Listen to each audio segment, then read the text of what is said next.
नमस्कार, news portal to dream पर आपका स्वागत है। बिहार में अब हत्या के प्रयास के मामले में जो रिपोर्ट है एफआईआर में दर्ज अगर हो चुका है तो इंजरी के नाम पर दुकानदारी बंद करने की कवायद शुरू हो गई है। इस संबंध में भारतीय न्याय संहिता में 109 सेक्शन के तहत आत्महत्या का प्रयास के संबंध में विस्तृत चर्चा है और इसमें स्पष्ट है कि अब दफा 109 यदि लग गया तो उसमें जख्म के स्थान पर मारने वाले के इरादा और ज्ञान को मुख्य केंद्र में रखा गया है और इसमें 10 साल की सजा है। और दूसरे पार्ट में हर्ट यानी इंजरी है, जिसमें आजीवन कारावास की सजा सुनाई जाने का प्रावधान है। डीजीपी विनय कुमार ने बताया कि बीएनएस में 109 में हत्या का प्रयास से संबंधित धारा एफआईआर में यदि लगती है तो पहले होता यह था कि इंजरी रिपोर्ट के नाम पर पूरा धंधा होता था और इंजरी को सीवियर या हल्का फुल्का बताकर केस को रफा दफा कर दिया जाता था। डीजीपी विनय कुमार ने बताया कि उनके संज्ञान में यह मामला ऐसे तब आया जब उनके समक्ष पटेल भवन में 17 माथे पर टाका लगा हुआ पीड़ित व्यक्ति पहुंचता है और बताता है कि इंस्पेक्टर साहब और डीएसपी साहब ने इस मामले में धारा 307 को हटा दिया है, यानी बीएनएस का जो वर्तमान है 109 को हटा दिया गया है और इसमें बहुत स्तर पर पैसे का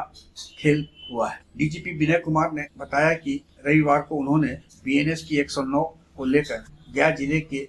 पुलिस अधिकारियों, जिसमें एसएचओ इंस्पेक्टर संबट के साथ साथ डीएसपी संबट के अधिकारी उपस्थित थे, उन्हें दो टूक बता दिया है कि 109 में मूलतः अब इरादा और ज्ञान को केंद्र में रखकर आप निर्णय लेंगे। और उन्होंने कहा कि उन्होंने एक नारा भी दिया है, यदि 307 यानी 109 लगा है तो लगा रहेगा। विनय कुमार बताते हैं कि आप सामान्य भाषा में समझें, यदि कोई चाकू से आप पर हमला करता है, आप बैठ जाते हैं, चाकू हवा में लहराती है, लेकिन व्यक्ति का यानी आरोपी का इरादा तो हत्या करने का था, वो आपके छाती पर या माथे को निशाना लगाकर हमला किया था, यानी उसको एक ज्ञान भी था कि कहाँ पर जख्म होगी तो मृत्यु हो सकती है। ऐसे मामले में इरादा और ज्ञान जो पार्ट 1 है उसके तहत हम चार्जशीट करेंगे तो 10 साल की सजा का प्रावधान है। वही